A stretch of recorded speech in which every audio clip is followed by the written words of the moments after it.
Hello and welcome to Civil Discourse Now. My name is Mark Small. I'm an Indianapolis attorney. I'm co-host of this program with Paul Ogden, also an Indianapolis attorney.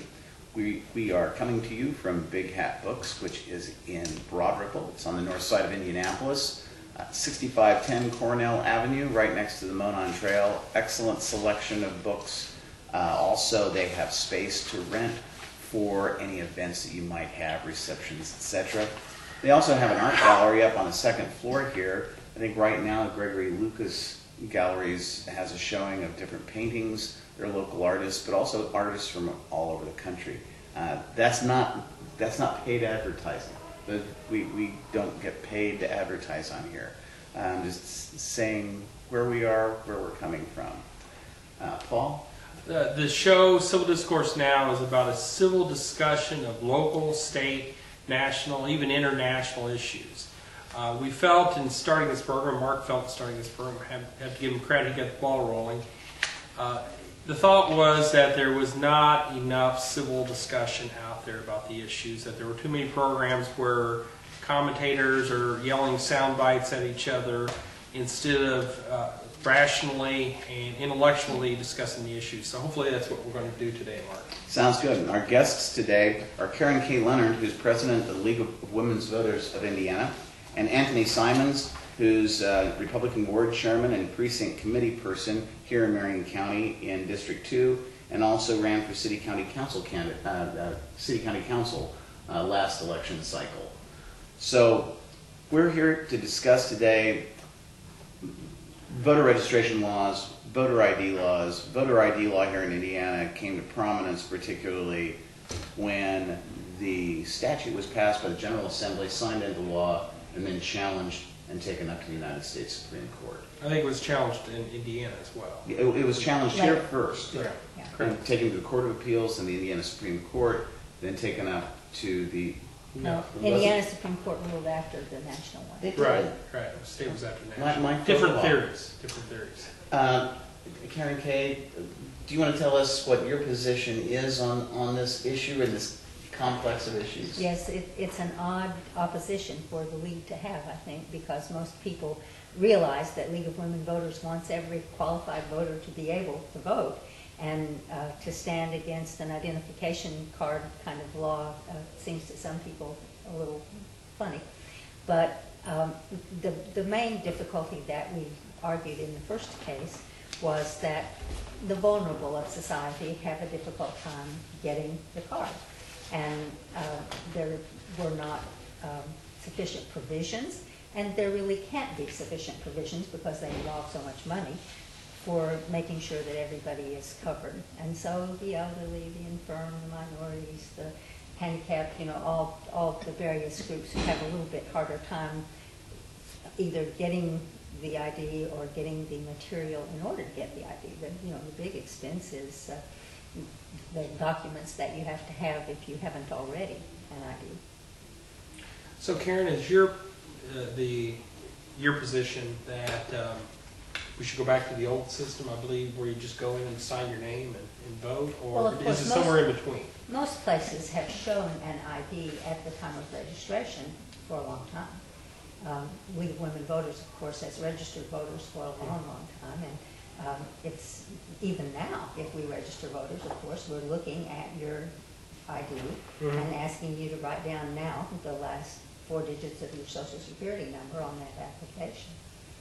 But that could have been, someone could have been registered 20 years ago and possibly be passed away. When you go to vote, how would you know that that person signing in is the same person that was registered 20 years ago? Well, you absolutely can't know in an absolute sense, but the signature match is the thing that we have held on to in order to try to do that, and of course the card itself. I used to show my voter registration card at the polls. No one asks me for that now.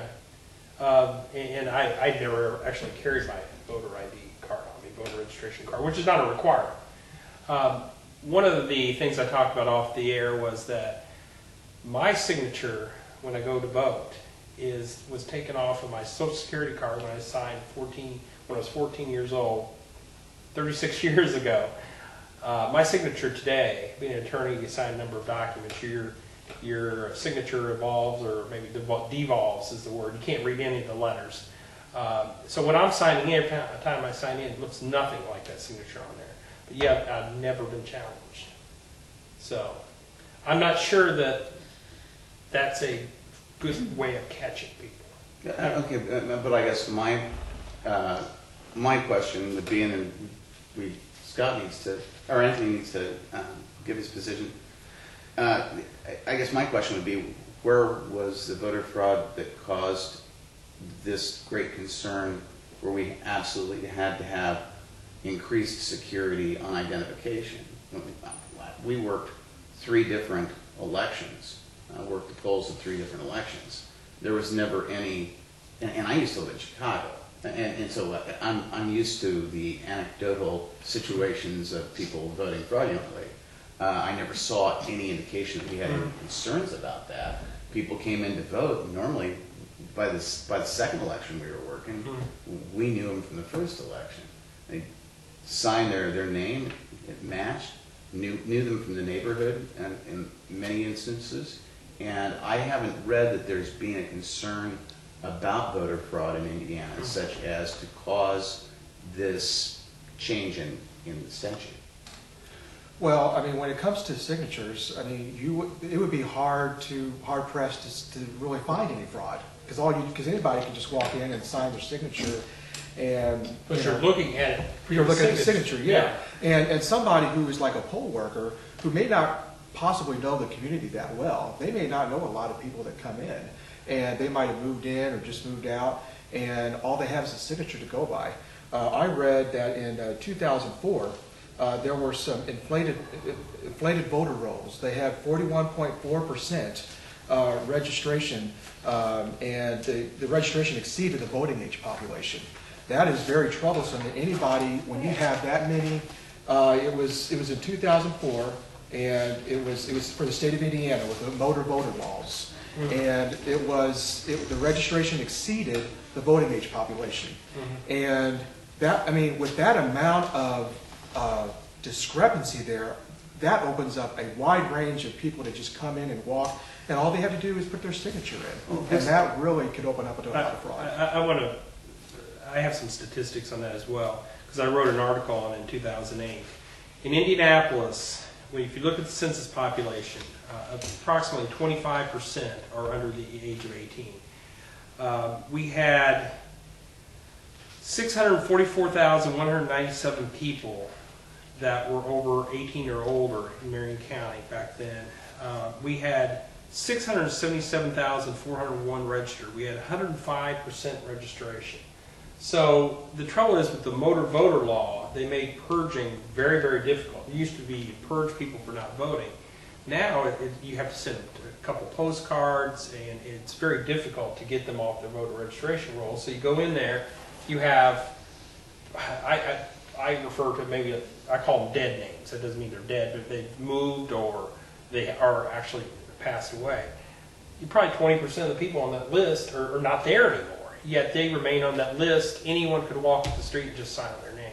Well, how is it that Social Security seems to catch everything so well, and their purging of their records seems to be? I mean, you'll hear once in a while that someone was able to collect a series of Social Security checks for a dead relative, but that's by far the exception. Otherwise, the certificates of death are processed through the computer banks in the governmental entities. Those people are purged and they move on. Why is it that would be this?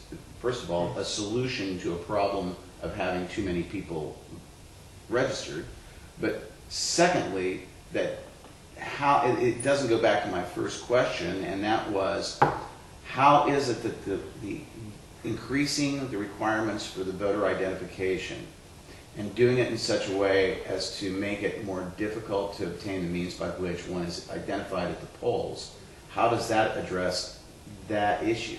I mean, where was the voter fraud? The voter fraud was in absentee voting, the only proven voter fraud we have in Indiana. And nobody's howling that people are coming in by the dozens and trying to vote when they shouldn't be able to because they've been dead 20 years. if the problem is over registration, why aren't we working with the state to clear the rolls? The Motor Voter Act also requires that the state coordinate its voter base, and that all the precincts everywhere get on the same computer program, and we make sure that John Smith is not the same John Smith in Indianapolis as in Kokomo. But what we're talking about today is voter ID, not about why we don't clean up the work at the state. I think the Republican response, that we speak to the Republicans, is that they're not unrelated. When you have a long list of people who don't live in a precinct, it's very easy just to walk up and sign, and there'd be no way to catch it. I do want to briefly, you talk about Social Security. Social Security catches, or Social Security is allowed to catch people. One of the problems is we are not allowed to use Social Security numbers with respect to voting. They don't let you use that. If they let you use that, we could clean up our rolls much, much easier. Yes. But it's an analogous system. There are other systems by which, let me put it this way. The way in which they could have caught Osama bin Laden much more quickly than they did is by telling the AARP when he was about to turn 50 years of age. Then they would have gotten him, they would have located him. All they would have had to have done was watch the delivery of mail in Pakistan, and the flyers would have gone to his home. There are other means by which we can identify who is there, and we could purge those voter rolls. But again, when we're looking at the claims of voter fraud that gave rise, or the concerns over voter fraud that gave rise to this new statute, it was a claim that was vacuous. There was really no voter fraud that was occurring on any great scale here in Indiana. And the solution was not something that was addressing the means by which whatever voter fraud occurred. It was to create means by which people would have to identify themselves that people can't necessarily readily obtain.